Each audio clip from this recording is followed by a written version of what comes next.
तो आज मुरादाबाद के स्पेशल एमपी एमएलए कोर्ट में फिल्म अभिनेत्री और पूर्व सांसद जयाप्रदा पर आपत्तिजनक टिप्पणी के मामले में सुनवाई होगी। इस मामले में आज अदालत में चार्ज फ्रेम किए जाएंगे। इस केस में मुरादाबाद के सपा सांसद डॉक्टर एसटी हसन और इसके साथ साथ रामपुर के सपा सांसद आजम खान सहित कई सपा नेता आरोपी हैं। बताते चले कि साल 2019 में मुरादाबाद के कटघर थाना इलाके में सपा सांसद आजम खान के स्वागत में सपा नेता आरिज मियां ने एक कार्यक्रम रखा था।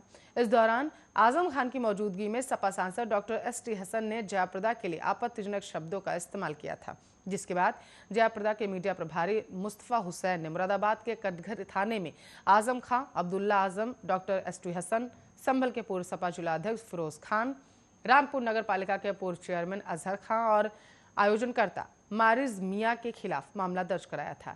इस मामले में कोर्ट में पेश न होने पर रामपुर के पूर्व पालिका अध्यक्ष अजहर खान को कोर्ट ने भगोड़ा घोषित कर दिया है, जबकि बाकी के आरोपी जमानत पर चल रहे हैं।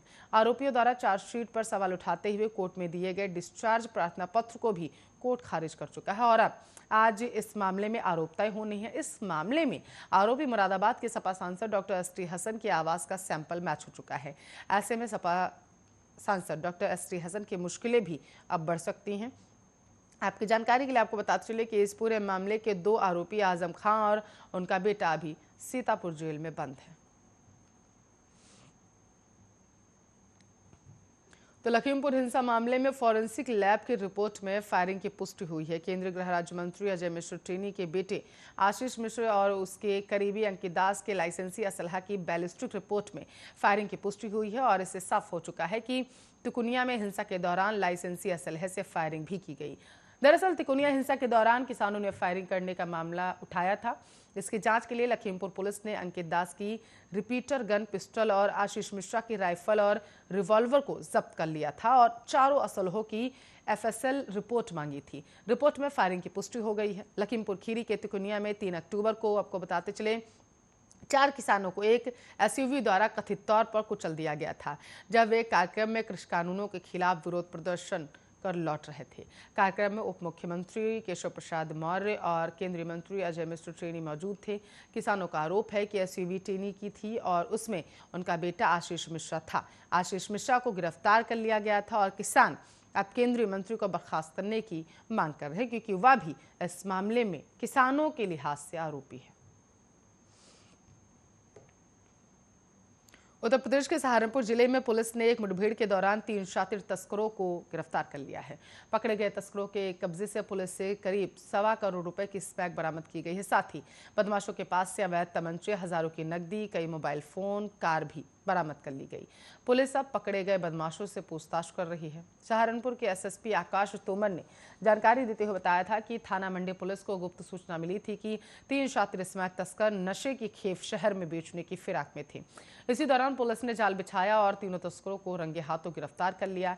एसएसपी के मुताबिक पकड़े जाने पर जब तस्करों की तलाशी ली गई तो उनके पास से पुलिस को 1150 ग्राम स्मैक बरामद हुई है और जिसकी कीमत अंतर्राष्ट्रीय बाजार में लगभग 1.25 करोड़ रुपए बताई जा रही है। इसके अलावा इन तीनों के कब्जे से 58,500 रुपए नगद, 13 मोबाइल फोन, इलेक्ट्रॉनिक कांटे, 3 अवैध तमंचे, 312 बोर की पिस्टल, जिंदा खोखा कारतूस और एक गाड़ी भी पुलिस ने बरामद कर ली। पुलिस आपको बताते चले पकड़े गए सभी बदमाशों से लगातार पूछताछ कर रही है। पुलिस को आशंका है कि इन आरोपियों के लिए इनके जो लिंक है कई बड़े तस्करों के साथ हो सकते हैं। पुलिस पता लगा रही है कि ये लोग नशे की खेप आखिर कहां से लाते थे और कहां सप्लाई करते थे। इनका नेटवर्क सहारनपुर शहर के साथ साथ आखिर कहां फैला हुआ है। तो उत्तर प्रदेश की राजधानी लखनऊ के बंथरा थाना क्षेत्र के गडरियन परवा गांव में एक किसान की हत्या का मामला सामने आया है। घर के बरामदे में सो रहे 45 साल के जगजीवन रावत के सिर पर किसी भारी चीज से वार कर उसे मौत के घाट उतार दिया गया। सुबह के समय किसान के बेटे ने घर में पिता को खून से लथपथ देखकर आसपास के लोगों को सूचना दी, जिसके चलते गांव में हड़कंप मच गया और थोड़ी ही देर में आसपास के गांव के सैकड़ों लोग किसान के घर में इकट्ठा हो गए। सूचना पाकर पुलिस घटनास्थल पर पहुंची और जांच पड़ताल करनी शुरू कर दी। फिलहाल मृतक के परिजनों ने अभी तक तहरीर नहीं दी है। मृतक की पत्नी की 5 साल पहले ट्रेन एक्सीडेंट में मौत हो चुकी थी। और आपको बताते चले, ग्रामीणों ने बताया कि मृतक जगजीवन शराब पीने का आदी था। गांव के कई लोगों के साथ वो दारू पार्टी करता था। घटना के एक दिन पहले भी उसने गांव के 2 लोगों के साथ पार्टी की थी। वहीं एसीपी कृष्णनगर स्वतंत्र कुमार सिंह ने बताया है कि बंसरा पुलिस को सूचना मिली थी कि गडरियनपुरा में जगजीवन रावत, जिनकी उम्र लगभग 45 से 50 साल के बीच में है, उनके माथे पर चोट लगने से उनकी मौत हो चुकी है। जगजीवन के 2 बेटे हैं। एक बेटा बाहर रहता है और बड़ा लड़का बगल वाले कमरे में सो रहा था। मृतक जगजीवन बरामदे में सो रहे थे। मृतक के सिर पर वार करके हत्या की गई है। साक्ष्य जुटाए जा रहे हैं। घर में किसी भी तरीके की लूटपाट नहीं हुई है और पुलिस जल्द ही घटना का खुलासा करने का दावा कर रही है।